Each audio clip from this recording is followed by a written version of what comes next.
In early November, Ant Group launched the world's largest initial public offering in history to list in China and Hong Kong, and gained subscriptions amounting to US $2.85 trillion in just a few days. This amount already exceeds the GDP of the UK, the world's sixth largest economy, at US $2.83 trillion. Soon after that, on November 2nd, the group's de facto controller, Jack Ma, chairman Jing Xiandong, and president Hu Xiaoming were subjected to regulatory talks by the top management of the Communist Party of China. Following this, on November 3rd, the listing of Ant Group in both China and Hong Kong was suspended, causing panic among investors. On the evening of November 2nd, the Ant Group's Chinese website responded to the incident in a statement and stressed that the group would follow the guiding principles put forward by the core of the Chinese Communist Party. In fact, on October 23rd, at the Bund Summit in Shanghai, Jack Ma was very critical of the government's financial policy. 中国不是金融系统性风险，因为中国金融基本上没有系统。而是中国是缺乏金融系统的风险。做没有风险的创新就是扼杀创新。这世界上没有风险的创新。第三个观点，金融的本质是信用管理，我们必须改掉今天金融的当铺思想，要依靠信用体系的发展。还有这一些人肆无忌惮的贷款。不断加杠杆，负债搞得越来越大。还有一个习惯，银行喜欢给好企业、不需要钱的企业贷款，拼命的贷款，结果让很多好企业变成了坏企业，形成了甚至把这个钱转出去做那些完全不符合自己，钱太多也惹很多事儿。Although his words were praised by many Chinese netizens, saying that he was speaking the truth, he seemed to have angered the CCP. An official public newspaper of the Central Bank of China published an article naming Ant Group, saying, Ant Group, which has obtained a number of financial licenses to conduct deposit and loan business similar to that of banks, needs to conduct prudent supervision.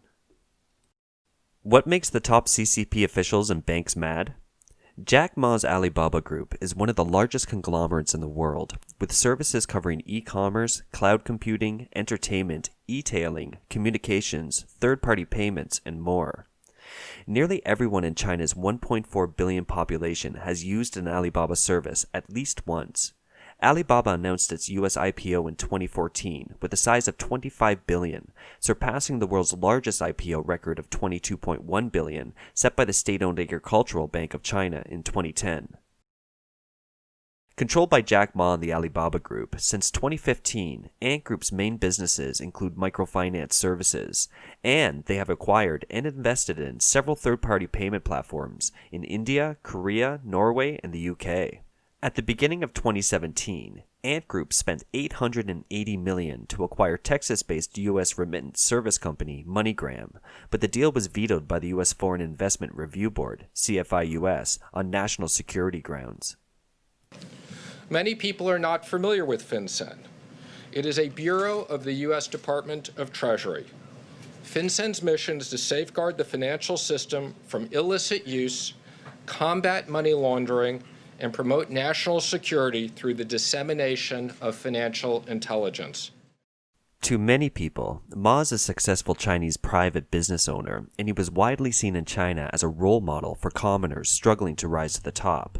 Until 2018, when a list of candidates for the Communist Party of China's Central Committee's recognition of 100 people who have made outstanding contributions to the reform and opening up of the economy revealed for the first time that Ma was a member of the Communist Party.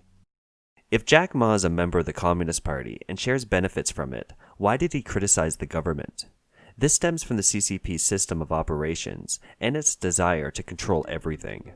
As we all know, every Chinese enterprise is required to set up a Communist Party committee, which has even more influence over the company than the shareholders and the board of directors. The committee's main purpose is to ensure the company follows the direction of the CCP and is aligned with the government's decisions. Alibaba set up such a committee a year after it was founded, in 1999. However, Alibaba is a private enterprise by definition, and in 2017, according to an IPO prospectus filed with the US Securities and Exchange Commission, Alibaba's major shareholders were Yahoo, SoftBank, and other investors, with Jack Ma holding only about 8.9% and his business partner, Cai Chongqing, holding a 3.6% stake. Analysts said that the success of Alibaba cannot be isolated from the Communist Party's policies and support, nor from the efforts of Jack Ma and his team. In the midst of China's political turmoil, Jack Ma has made several statements in the past that challenged or criticized the central government, which are seen as rebellious to the Communist Party. 去澳大利亚之前，我认为中国是全世界最富有的国家，因为我们的从小受的教育是我们要去解放全人类。结果到了澳大利亚，发现人家需要解放我们先。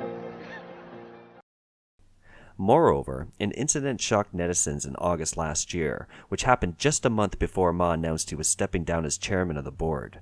The 35-second video of Ma telling entrepreneur Liu Chuanxi that he had been poisoned and almost died went viral on the internet. 那来了你不唱歌啊？没情绪唱歌，精神不好，状态不对。我前天还差点他妈的死了。是吧？为什么呀？药物中毒破他，我不好说，我差点。我就是想听你唱歌呢，我觉得。Jack Ma announced his retirement with tears on his face in September last year. Chinese commentator Chen Puokong said the widespread use of trading platforms and electronic wallets such as Alipay, controlled by Jack Ma, has threatened the monopoly of state-owned banks and violated the Chinese Communist Party's taboo. On the day Ma announced his resignation, Alipay was taken over by China's state-owned China UnionPay. Today, Ma still holds shares in Alibaba, but he is no longer the company's decision-maker, as Alibaba has become another state-owned enterprise operating under the guise of a private enterprise. The Wall Street Journal has reported that China's banks are mostly state-owned, and that they not only enjoy an advantage in bank financing, but also use their dominant market position to squeeze out private suppliers, which is predatory. There are more reasons behind China's state-owned asset expansion. On the surface, China's economic figures still look good, but most companies are now heavily indebted, and there are many signs that China is plunging into the biggest subprime mortgage crisis in its history. Meanwhile, many of these private enterprises have been forcibly taken over or controlled by the state. In 2019, the CCP pushed Xi Jinping's policy of Guojin which is an alleged phenomenon in the Chinese economy, meaning the state enterprises advance, the private sectors retreat. By the end of 2019, Chinese state-owned enterprises, SOEs, have acquired at least 23 listed high-tech companies, while the founders of major tech giants, Baidu, Alibaba, Tencent, and Lenovo, all announced their retirement after being interviewed by high-level officials.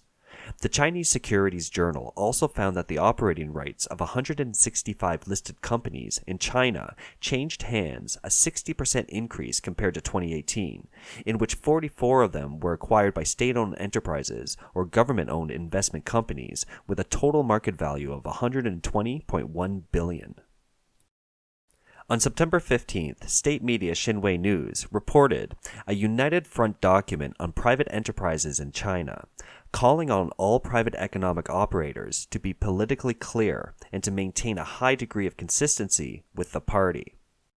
According to current affairs commentator Liu Weishou, there used to be a saying, 5, 6, 7, 8, 9, which means 50% of tax revenue, 60% of GDP, 70% of technology and innovation, 80% of urban labor and employment, and 90% of the number of enterprises to represent the private enterprises of China. Since the reform and opening up of China, private enterprises have become very wealthy, and in the eyes of the CCP, wealthiness means the ability to compete with the party. So the party has been taking over private enterprises to maintain stability and to ensure the development of key technologies in order to undermine the United States in the long run. In addition, SOEs acquiring listed companies has also resulted in the public being burdened with huge debt. In fact, the CCP has been extensively acquiring private enterprises since its founding in 1949.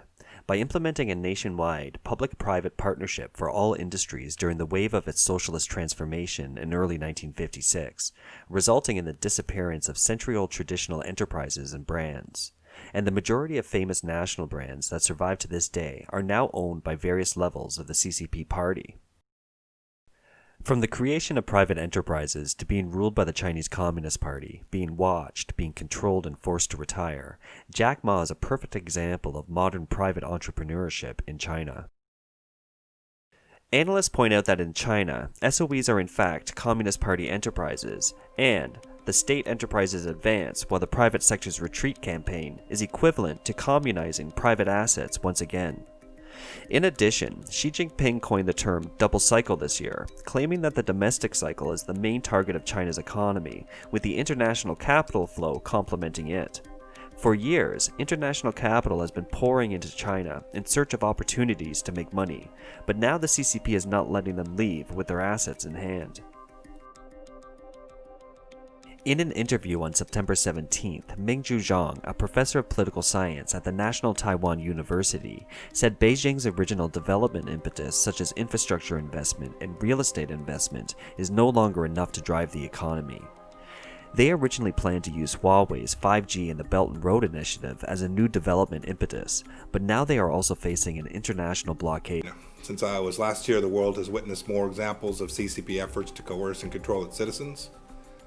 Other nations in the U.S. have put out a number of statements. We see it in Hong Kong, where authorities have delayed legislative elections, arrested pro-democracy activists, issued warrants for freedom-loving foreigners, including an American. I urge U.S. citizens to exercise increased caution while traveling to or in any place in China. Coupled with the worsening relationship with the US and Europe, the Hong Kong issue, and the cover-up of the pandemic, a wave of foreign investment is withdrawing from China, angering the Communist Party and leaving them in a tough position. Ming also reminded overseas investors that in times of serious economic crises, the Chinese Communist Party will always resort to stealing people's resources to extend its power. In fact, this year, there have been frequent incidents of foreign businessmen operating in China having their funds frozen and being investigated for no reason. It is in fact a very dangerous signal.